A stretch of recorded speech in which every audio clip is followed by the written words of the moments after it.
Good day, ladies and gentlemen. Welcome to the channel. Please subscribe, like, bese sotshela abangani batshele abangani bavakashele le channel kuze sikhone kugeleza sonke. So in this lesson we are going to talk about the vector nature of momentum. Okay?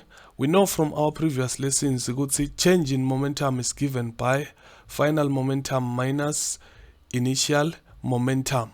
So ladies and gentlemen, in this lesson we are going to be required to draw a vector diagram showing or representing the initial momentum, the final momentum, and the change in momentum.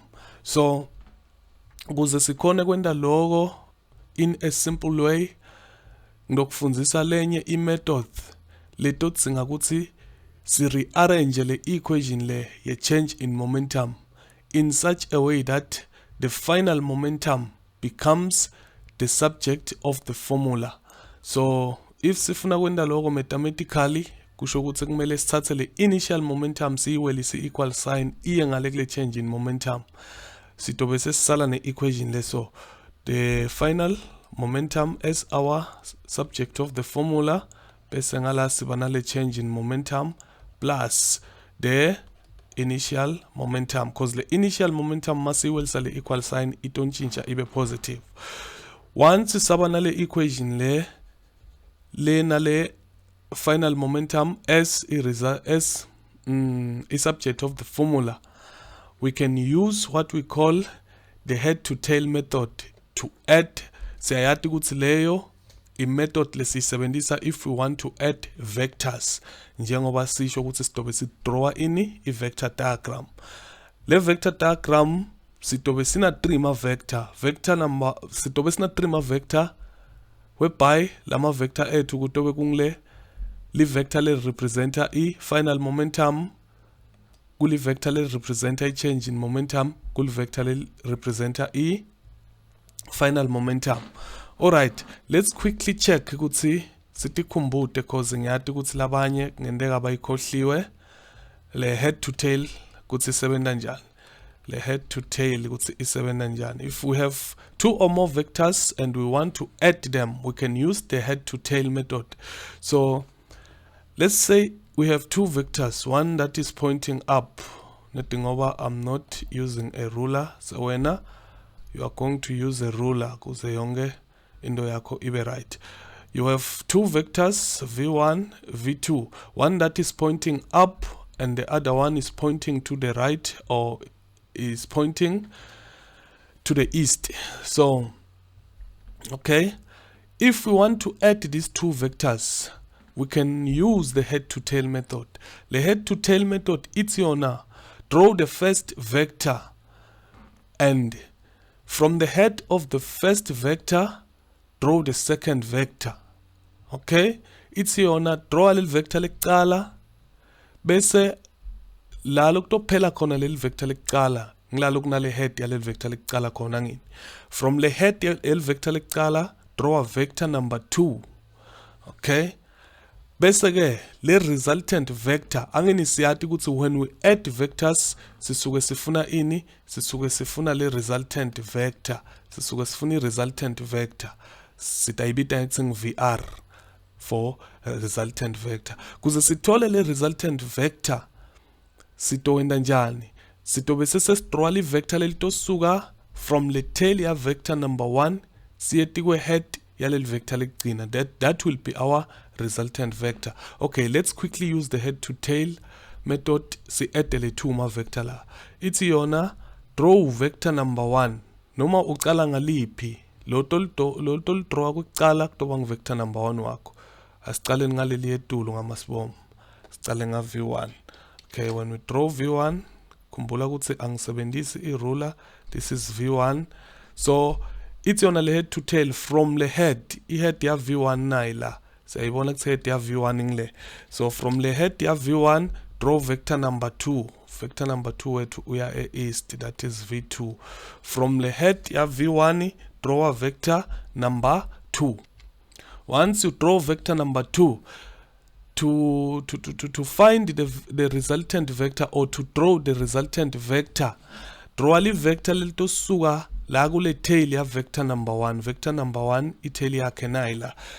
Draw a vector lelitosuka ku tail ya vector number 1 liyeti kwe head ya lel vector lekugcina.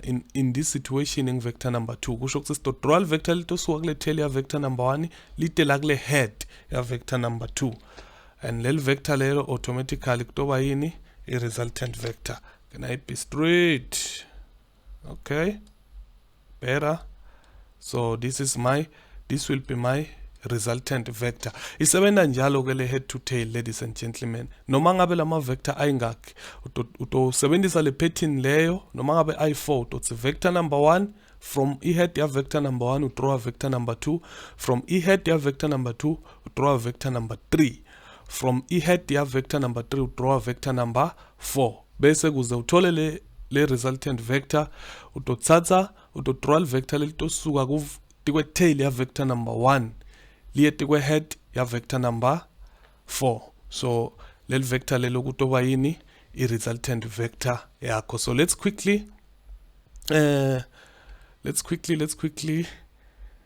look for an example. All right, sitobuka three cases. Case number 1 is whereby an object speeds up in the original direction. Lokusho ukuthi le object iqala ihamba with a certain velocity. Siyathi ukuthi we can calculate momentum bese kuba nema changes kule velocity. Iya increase le velocity njengoba bathi the object speeds up. Iya increase le velocity. After increase to a certain velocity, siyathi ukuthi after increase we can again calculate momentum, which will be our final momentum. And then siyathi ukuthi kutoba ne change in momentum. So sibuka whereby the object is speed up but in the original direction. I change direction but yenda njani ya speed up. So now example about a boy with a momentum of 10 kg meters per second walks to school. He then starts running and his momentum changes to 23 kg meters per second. Draw a vector diagram showing the initial, P final, and delta P, which is the initial momentum, the final momentum, and the change in momentum. Okay, so let's quickly do that. All right. If gange ukuthi sicollector data yethu la, our initial momentum is 10 kg meters per second. Our final momentum is 23. It's 23 kg meters per second. And then our change in momentum, we do not have the change in momentum, but we can calculate the change in momentum. We know that, and we have to calculate the change in momentum actually. So okay, ngikhohle kufaka i-direction la. Let's just assume ukuthi yonke le motion yalomfana or le movement yalomfana iya east. So now let's calculate the change in momentum. We need the change in momentum ukuze sikhone kwenda njani kudraw le diagram. So what is the change in momentum? The change in momentum is given by final momentum. I always write F lana ngatinzaba. Final momentum minus final momentum minus initial momentum. So since we are to direction lay 1 eastward to positive, the final momentum is 23, then minus bunny minus 10. So this will definitely give us 13 kg meters per second. So now we do have our change in momentum. Okay, atsisibone la. Okay, nyalo sesiyati ukuthi change in momentum yethu it's 13 kg meters per second. Alright, asiboneni ke kumbula equation yethu lesiyendile la ithe yona final momentum is given by change in momentum plus initial momentum. Lapha kule head to tail we are going to treat the final momentum as our resultant vector. Siyathi ukuthi must add le two le change in momentum nale initial momentum, we are going to get the resultant vector. We are going to treat the final momentum as the resultant vector. So as draw le diagram ge, we have two vectors that we wanna draw, and those two vectors are going to give us the resultant vector. Niyakhumbula msikile example lesuka kuyo head to tail. So our vector number 1 sito draw le initial momentum. Okay, let's draw it here. This will be our initial momentum. Come on, this will be our initial momentum. Okay, not too long. Okay, we will call this our initial momentum, pi. Okay, se ngicela ube careful la. Nyalo, this is our vector number 1. Ungayendi le mistake ukuthi uthi so draw a vector number 2. This is not vector number, so draw vector number 2 as if final momentum yakho. We can't draw the final momentum yet. We can't draw the final momentum yet. Why singeke draw the final momentum nyalo? It's because it's a final momentum yethu stoyitreata as a resultant vector. We are going to treat the final momentum as a resultant vector. Tsine lesikwatiko nyalo yini? I change in momentum. Our change in momentum siyayati ukuthi ngibani ngile. Ngako sicale sayicalculate. Alright. So our change in momentum siyati ukuthi nayo iya kuphi? Nayo i positive, siyithola positive lokusho ukuthi iya east, bekumele sibhale la ukuthi east. Since siyithola positive, kusho ukuthi sitodraw li vector leliya kuphi? Leliya east. Sildraw kuphi? Kumbula ukuthi ithini le head to tail. We are using the head to tail method. It's on the head to tail. After drawing vector number 1, from the head of vector number 1, draw vector number 2. From the head ya vector number 1, head ya vector number 1 naila. So let's quickly do this. Now head ya vector number 1, we draw vector number 2. Okay. Ngiple khulu lapho, the change is 13 there. Okay. Kwamele sisebenzise ma vector ngendlela okumele sebenze ngayo. We need a vector that is longer than the first vector, so we need the vector here. Okay, yeah, at least. Okay, now the little vector lelo liya kuphi? East. So this is not the final vector, but this is not the final momentum, but this is the change in momentum. Okay, ngicela kuyibamba leshande singehlise la kutobane space.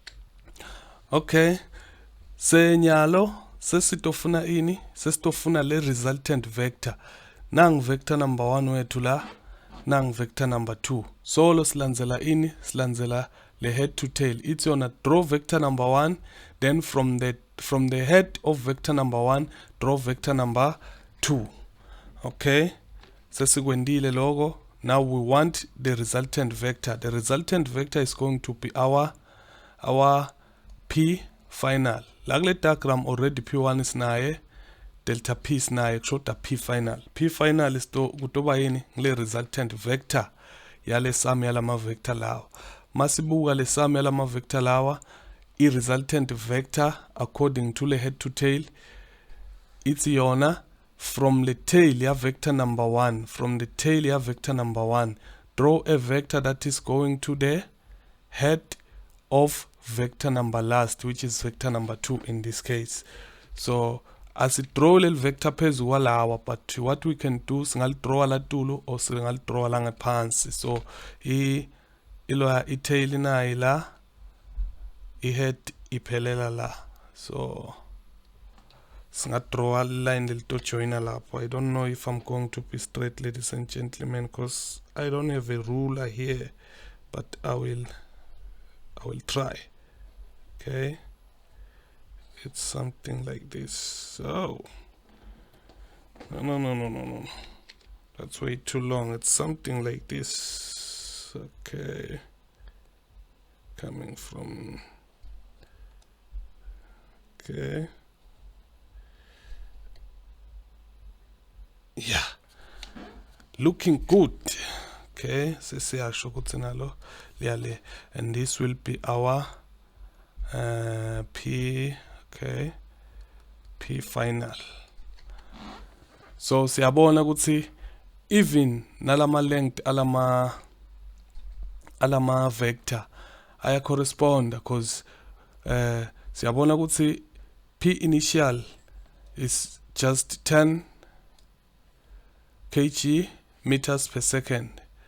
Then when we look at okay, P change in momentum is only 13 kg meters per second. Sebese masibuka le final momentum. Le final momentum ngiyo lekhulu kuwo onke lama momentum. Siyabona ukuthi ngilo vector lelitse kuwo onke. So naloko kuya counter naloko wende sure ukuthi uyakunaka. So it's 23, lana it's 13, lana it's 10. Even masibuka lama size aya correspond naleti number. So ngicabanga ukuthi siyabona ukuthi si apply njani for, cause le video ngafuna kwenda o3 lama case itoba njani, itoba it's too much and we don't want to do that. I'll just do another video whereby I try to pinch in case number 2 and case number 3. So for le video le ngicela ukuthi siyibambe la, but into le khona ngicabanga ukuthi uyabona ukuthi si combine njani or si apply njani le head to tail kuze sikhone ku draw le diagram le to representa i-initial momentum, i-change in momentum ne final momentum. So ngicela ukuthi uyibukelisise kahle le video longavisisi khona. If you need clarity ungacommenta, and please remember to subscribe, ulike, utshele bangani, batshele bangani bavakashele le channel isikhona kugeleza sonke. So thank you for watching.